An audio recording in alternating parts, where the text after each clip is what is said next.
नमस्कार दोस्तों, आज आपका स्वागत है मेरे YouTube चैनल राजेश सोनी के ऊपर। जैसा कि आपने नीचे थंबनेल में देखा है, आज का हमारा टॉपिक रहेगा पानी के ऊपर चर्चा। तो पानी के बारे में हमें केवल 5 बातें याद रखनी है। सबसे पहली बात, पानी हमें कब पीना है।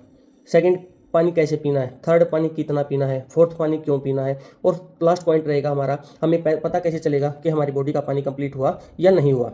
तो सबसे पहला पॉइंट है कि हमें पानी कब पीना है।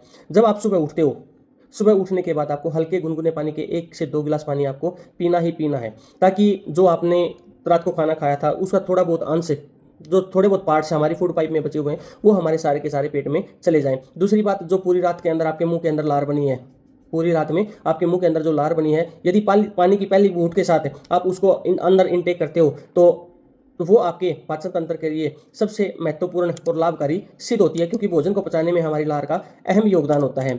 इसके बाद जब आप खाना खाते हो तो आपको खाने के साथ कभी भी पानी नहीं पीना चाहिए। खाने से आधा घंटा पहले या खाने के आधा घंटे के बाद पानी पीना चाहिए, क्योंकि यदि हम खाने के साथ कोई भी लिक्विड चीज़ लेते हैं, जैसे दूध, लस्सी या पानी, यदि खाने के साथ कोई भी लिक्विड चीज़ लेते हैं तो वो आपकी जठर अग्नि, भोजन जब हमें अच्छे से भूख लगती है तो हमारे पेट के अंदर, हमारे आमाशय के अंदर एक जठर अग्नि उत्पन्न होती है। तो यदि खाने के साथ हम कोई भी लिक्विड चीज़ लेते हैं तो वो आपकी जो जठर अग्नि पैदा हुई है, जो जल रही अग्नि आपके पेट के अंदर, उसको वो बुझा देती है।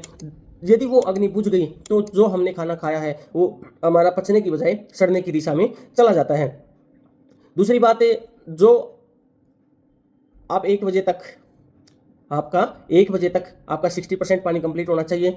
शाम के 6 बजे तक आपका 90% पानी कंप्लीट होना चाहिए। और शाम को के 6 बजे से लेकर आपके सोने के टाइम तक आपका जो 10% पानी बचा वो कंप्लीट होना चाहिए। 6 बजे के बाद 10% ही इस क्यों बोला है, ताकि यदि हम पानी पिएंगे तो हमें बार बार वॉशरूम भी जाना पड़ेगा, और यदि रात को बार बार वॉशरूम गए तो हमारी नींद डिस्टर्ब होगी, और यदि नींद डिस्टर्ब हुई तो अगला पूरा का पूरा दिन हमारा ऐसे ही व्यर्थ चला जाएगा। हम किसी भी कार्य में हमारा मन नहीं लगेगा और ना ही हम किसी कार्य को अच्छे से कर पाएंगे।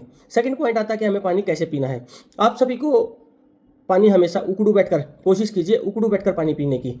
उसका फ़ायदा क्या है? उसका सबसे महत्वपूर्ण फ़ायदा है कि आपको जॉइंट्स पेन से रिलीफ मिलता है। आज के टाइम में मैक्सिमम पर्सन का ट्रेंड है कि ऊपर मुंह किया सारा पानी हलक से नीचे, लेकिन यदि हम ऊपर मुंह करके सारा पानी हलक से नीचे लगाते हैं तो जो पानी आपने पिया है वो केवल एक, आपने ये कैलकुलेशन ही की है कि हमने केवल इतना पानी पिया है, क्योंकि जो पानी आपने पिया ना वो आपके होठों को टच हुआ, ना आपके मुंह को टच हुआ, ना गले को टच हुआ, और ना आपकी जीभ को टच हुआ। वो सीधा का सीधा पानी आपके पेट में चला गया। दूसरी बात, खड़े होकर पानी पीने से जो हमें जॉइंट्स पेन की प्रॉब्लम सबसे ज़्यादा आती है। तो कोशिश कीजिए कि उकड़ू बैठकर पानी पीजिए। यदि उकड़ू बैठना पॉसिबल ना हो तो चेयर पे या सोफे पे बैठ के आराम से घूट घूट करके पानी पीजिए। जो आपके मुंह के अंदर सलाइवा है, जो आपके मुंह के अंदर लार है, उस लार को आपके पानी के साथ ऐड कीजिए और उसको पेट में ले जाइए, ताकि आपका जो पाचन तंत्र है वो अच्छे प्रकार से काम करे।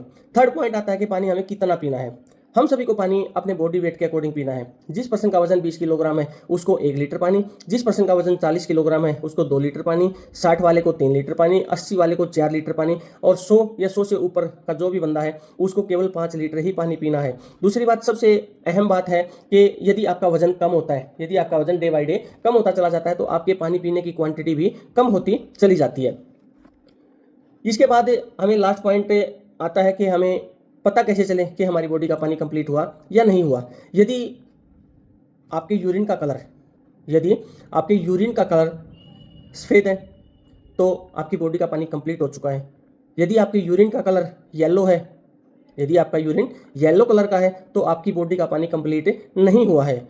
दूसरी बात, जब तक बॉडी का पानी कंप्लीट नहीं होता जब तक बॉडी का पानी कंप्लीट नहीं होता तो उससे हमें क्या क्या समस्याएं मिलती हैं। सबसे पहला, जो ब्लड का सर्कुलेशन है उसमें दिक्कत आती है, उसमें क्लोटिंग बनना स्टार्ट हो जाती है बगैर पानी के।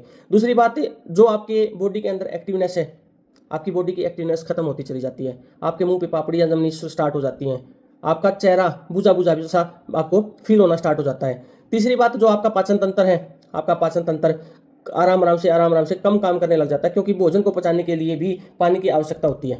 लेकिन जब तक उसको पानी ही नहीं मिलेगा तो भोजन कैसे पता चलेगा। और सबसे मेन बात है, कॉन्स्टिपेशन की समस्या बहुत सारे पर्सनों को देखने को मिलती है।